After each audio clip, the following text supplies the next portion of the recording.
V tokratni vdaji za naše okolje vas seznanjamo s postopki zbiranja nevarnih in posebnih odpadkov iz gospodinjstev, o tako imenovanih zbirnih akcijah ter o odlaganju le-teh v zbirnih centrih podjetja Saubermacher Kommunala Murska Sobota. Nevarni odpadki ne nastanejo samo v industriji in kmetijski proizvodnji, marveč tudi v gospodinjstvih. S posebnimi odpadki se srečujemo tako rekoč vsak dan v delovnem in domačem okolju. Zaradi okolju nevarnih snovi moramo nevarne odpadke zbirati, odlagati, predelati ali uničiti ločeno od ostalih odpadkov. Simon Stanko, odgovorni za področje ravnanja z nevarnimi in posebnimi odpadki v Saubermacher Kommunali Murska Sobota, pojasnjuje, za kakšno dejavnost in za kakšne odpadke gre. Naša dejavnost zbiranja nevarnih in posebnih odpadkov iz gospodinjstev na akcijah zbiranja teh odpadkov je ena od temeljnih dejavnosti našega podjetja. Z to storitvijo občanom omogočamo, da na pravilen način prepustijo nevarne in posebne odpadke, ki jih zberejo doma. Nevarni odpadki so tisti odpadki, ki vsebujejo vsaj eno nevarno lastnost.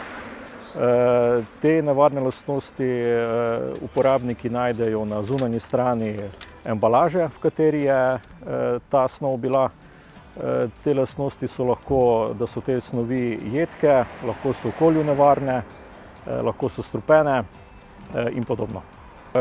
Primeri nevarnih in posebnih odpadkov, ki se pojavljajo po gospodinjstvih, so recimo onesnažena embalaža, barve in laki, pesticidi, uporabljena motorna olja, odpadna zdravila, baterije in akumulatorji, kisline in podobne snovi.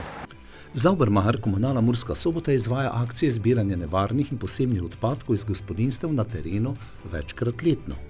Te akcije izvajamo v tistih občinah, kjer smo tudi izvajalec javne službe zbiranja komunalnih odpadkov. V posamezni občini pa taka akcija poteka vsaj enkrat, lahko pa tudi dvakrat. Akcije potekajo spomladi in jeseni. Za obveščanje uporabljamo več kanalov, in sicer so to lahko plakati, lahko so radijska obvestila, občinska glasila, navodila in urnike zbiranja teh odpadkov pa objavljamo tudi na naši spletni strani in na naši mobilni aplikaciji Saubermacher Kommunala. Sama akcija zbiranja nevarnih in posebnih odpadkov poteka tako, da naša ekipa z tovornim vozilom v skladu z prej objavljenim urnikom stoji na prevzemnem mestu in določen čas zbira odpadke, ki jih prinesejo občani na to zbirno mesto.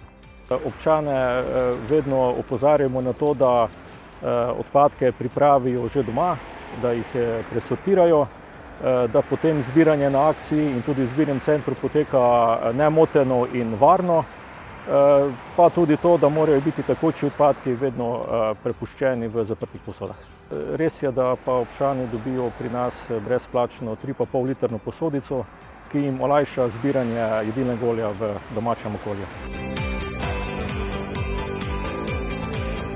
Simon Stanko tudi o drugi možnosti odlaganja nevarnih in posebnih odpadkov iz gospodinjstev na zbirnih centrih. Za ravnanje z nevarnimi odpadki imajo uporabniki oziroma občani več možnosti. Poleg že omenjenih akcij zbiranja teh nevarnih odpadkov lahko te odpadke prepuščajo tudi zbirni centri, kot ste povedali. Poleg tega pa imamo še možnost, da uporabniki nevarne in posebne odpadke prepustijo v uličnih zbiralnikih, ki so postavljeni za zbiranje določene vrste odpadkov.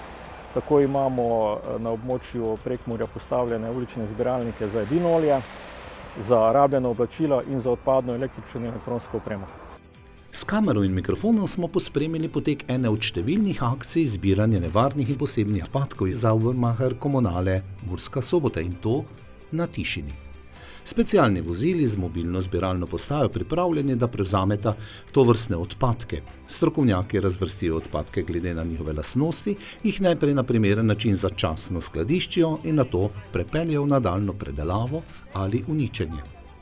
Opažanja o zbiranju nevarnih in posebnih odpadkov nam je zaupala Tatjana Šajnovič, kemičarka na zbirni akciji. Res, da je že zbiram več kot 20 let. Drugače pa bom rekla, da opažam, da se ljudje res začeli zavedati pomena tega izraza nevaren odpadek in tudi tega, da pač je vsako neprimerno odlaganje nevarno za naravo, tako da se vsako leto v večjem številu udeležujejo in nam prinesejo nevarne odpadke. Pridno zbirajo, tudi sprašujejo, kaj dejansko spada, kaj lahko prinesejo, kaj ne. V glavnem bom rekla, da so zelo pridni občani, no, da zelo pridno sodelujejo z nami, mi jim pa tudi nekako skušamo povedati, da je že tisto prvo ravnanje z nevarnimi posebnimi odpadki se že začne doma z ločevanjem in pa sortiranjem le-teh, ker je potem tudi lažje zbiranje pa sortiranje tukaj pri nas, ne. Najpogosteje prinesejo predvsem embalaže, barv, lakov, onesnažene seveda, potem pesticidno embalažo, ker je to vseeno kmetijsko območje, odpadna motorna olja, jedilna olja, masti, tudi baterije se najdejo v večjem številu, tudi odpadna, pač neuporabljena zdravila, oljne filtre, glavnem nevarne odpadke, ki sodijo, ki pač pri uporabi v gospodinjstvu nastanejo. Katere napake pa se še pojavljajo pri prinašalcih odpadkov in kakšni so odzivi na tovrstne akcije občank in občanov? Praktično je najhuje to, no, mogoče, da še zmeraj nekako ljudje premalo ločujejo, da še zmeraj ne prinesejo v originalne embalaže, da dostikrat tudi sami ne vejo, kaj so prinesli in potem mi probamo nekako vseeno svetovati, no, da naj, če se le da, pustijo v originalnih zaprtih embalažah, da naj nekako vejo, kaj nam prinesejo. Ljudje se vseeno zavedajo tega pomena, no, in da nam nevarne odpadke nekje hranijo doma in da nam potem prinesejo na take zbirne akcije, kot je danes tukaj. Že vrsto let Stanko Heric iz Obermacher Komunale Murska Sobota opravlja odgovorno delo voznika mobilnega zbiralnega tovornega vozila, za katerega pa veljajo posebni pogoji. Jaz sem tudi bil namensko vzet pred 19 leti prav za zbiranje nevarnih odpadkov, mislim za ADR. Moraš imeti posebej izpit, vsake 5 let je izobraževanje. Te še imamo znotraj firme izobraževanje. Krajanka Gradišča v občini Tišina, Vesna Rebrica, je izkoristila akcijo zbiranja nevarnih in posebnih odpadkov ter pripeljala odpadke ter ob robu dogodka povedala.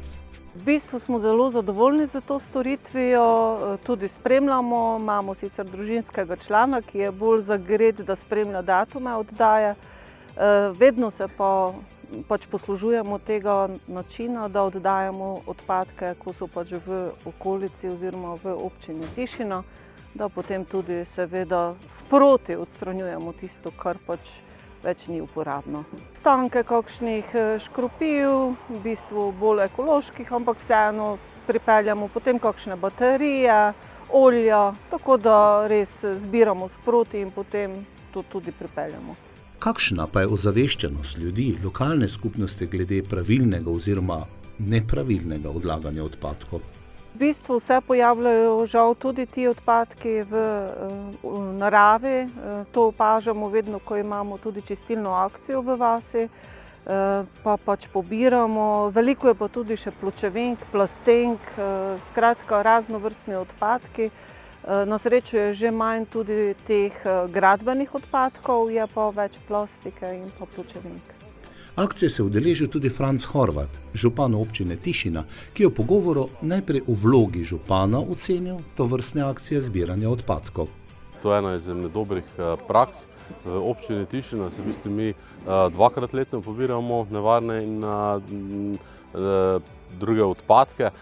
Vse se v bistvu zavedamo, da, tako bom rekel, smo ljudje vsi krvavi pod kožo in mogoče kakšna zadeva bi leto dni bilo predolgo, potem pa imamo spomladansko čiščenje, jesensko čiščenje in da se potem ta nevarne zadeve oziroma nevarni odpadki, ki jih industrija v bistvu ve pridelati oziroma pripraviti, mi navadni občani pa zelo težko vemo, kako to pravilno skladiščiti, pa mogoče tudi kako zgodbo, ki kaj pozabimo ali pa kaj narobe naredimo in potem je boljše, da se potem z tem ukvarjajo tisti, ki v bistvu to zadevo vladajo, v tem primeru Obermacher Komunala. Potem pa nam je Franc Horvat z vidika občana zaupal kaj odvečnega, je pripeljal na zbirališče. tako kot vsak drugi občan tudi pri meni nastajajo odpadki in zaradi tega v bistvu sem danes malo pripeljal malo manj, ker se udeležujem vseh teh akcij, oziroma tako jo izkoristim v jeseni, spomladi in v jeseni mogoče malo več tega, ko se v bistvu nabere čez pomlad in poletje, pozimi pa malo manj. Nekaj v bistvu upravo čistila za steklo, pa nekaj par sprejev, tako da v bistvu tisto, kar se nabere od enega do drugega poletja. Vsak dom mora skrbeti za tisti posel, ki ga obvlada. Zaubermacher Komunala pri tem v bistvu ta posel opravlja zelo odlično in mislim, sam kot občan in tudi kot župan občine Tišina zadovoljen z njihovim delom. V nadaljevanju oddaje Za naše okolje bomo predstavili še eno možnost ali obliko, kje in kako lahko občanke in občani oddajo odpadke iz gospodinjstev. Obiskali smo zbirni center Beltinci ter se o tem pogovarjali z Darkom Svetecem, koordinatorjem in nadzornikom terenskih del, odgovornim za področje zbirnih centrov Zaubermacher Komunala Murska Sobota. Kaj vse lahko občani pripeljejo v skupno 14 zbirnih centrov vašega podjetja za ločeno zbiranje frakcij? Zdaj vsak občan, ki pride v zbirni center, mora imeti en dokazil oziroma odrezek od položnice, se pravi upna naloga, ker ga tudi identificiramo z pomočjo črtne kode oziroma aplikacije naša Zaubermacher Komunale, kjer tu se nahaja QR koda. Mi s tem preverjamo, če je član oziroma stranka zbirnega centra vključena v mesečni odvoz ravnanja z odpadki, se pravi mešane komunalne odpadke, se pravi tisti zabojčaren ali pa tipiziranje vreče. V zbirni center lahko pripeljajo kot so kosovni odpadki, mešano plastično embalažo, papir in karton, potem les, kakšne te pohištvo oziroma izdelki iz lesa, kovine, razne kovine, steklena embalaža, zavržena električna elektronska oprema, zbiramo tudi tekstil, se pravi uporaben tekstil, potem zdravila, baterije, tudi nevarni odpadki, kot so žarnice, fluorescentke, pa ostale nevarne, ki imamo zbiralnik v Beltincih za občane Beltince in pa za občino Murska Sobota, ki je samo za občane Murska Sobota. Lahko pa pripeljajo tudi ostale občane za druge občine v Beltince. Ali občanke in občani pripeljajo na zbirni center tudi kaj takega, kar ne sodi sem? Največkrat stranke pripeljajo, ki ne sodijo v zbirni center, to so komunalni odpadki, ki sodijo v črn koš, kakšne plenice, steklena volna ali pa gradbeni material. Včasih se zgodi, da pripeljajo izrabljene avtomobilske gume z platiščami. Kako je z delovnim časom zbirnih centrov? Vsak zbirni center ima svoj obratovalni čas, ki ga najde tudi na ograji zbirnega centra, se pravi pri vhodu zbirnega centra in pa na spletni strani in pa tudi v aplikaciji Zaubermacher Komunale. Pri oddaji odpadkov na zbirnem centru smo ujeli v objektiv ter povabili pred mikrofon občanko občine Beltinci, Anito Šimonka, in jo povprašali. Se pogosto poslužujete oddaje odpadkov v zbirnem centru? Ponavadi v zbirni center pripeljamo, ko se doma nekaj pospravlja, ko kakšne kleti urejamo, kakšne garaže in se dejansko doma najdejo kakšne odvečne stvari, se pravi, ne vem, kakšni radiji, kakšne steklenice, ko skladiščimo po nepotrebnem doma in potem to pripeljamo. Se zgodi ponavadi res na spomladi ali pa jeseni, ko kaj večjega delamo doma, se to potem pripelje sem, ostalo pa tako sproti v zabojnike, ki jih koristimo, ki jih imamo doma. Meni se zdijo takšni zbirni centri zelo koristni, kajti če gledamo nekdaj, se mi zdi, da je bilo v gozdovih in na določenih območjih veliko več odpadkov odloženih. Zdaj pa se mi zdi, da se zadeva res popravlja, tu pa tam še mogoče se kaj najde, ampak se mi zdi, da je zadeva zelo koristna. Pa tudi še apeliram na tiste, ki mogoče res odlagajo še kakšne zadeve tam, da imamo, glede na to, da imamo brezplačno tole, da se pač poslužujejo, da pač skrbimo za čisto pa zdravo okolje. In kako v njihovem gospodinjstvu ravnajo z nevarnimi in posebnimi odpadki? Ponovadi res kakšno zdravilo ali pa baterije, ki jih dejansko nimaš kam odložiti, potem doma zbiramo čez leto, daš na stran, pa potem, ko se ti enkrat nabere, pa dejansko pripelješ pa tudi olje, da ne odlagamo nekje doma, pač v tisto posodo, ko jo lahko dobimo pri njih, zbiramo pa pač, ko je zadeva polna, pripeljemo pa brez problema odložimo tukaj. Razumevanje, kako ravnati s temi odpadki, je ključnega pomena za zmanjšanje njihovega vpliva na okolje in spodbujanje trajnostnega upravljanja z viri. Zato je ključnega pomena, da se ti odpadki zbirajo, obdelujejo in odstranjujejo na varne in okolju prijazne načine, da se zmanjša njihov vpliv in zagotovi varnost za sedanje in prihodnje generacije. K temu smo predstavili tudi funkcijo zbirnih centrov in vlogo pravilnega ločevanja in oddaje posebnih vrst odpadkov, s čimer prispevamo k ohranjanju čistega in zdravega okolja ter spodbujamo recikliranje in ponovno uporabo nekaterih dragocenih materialov.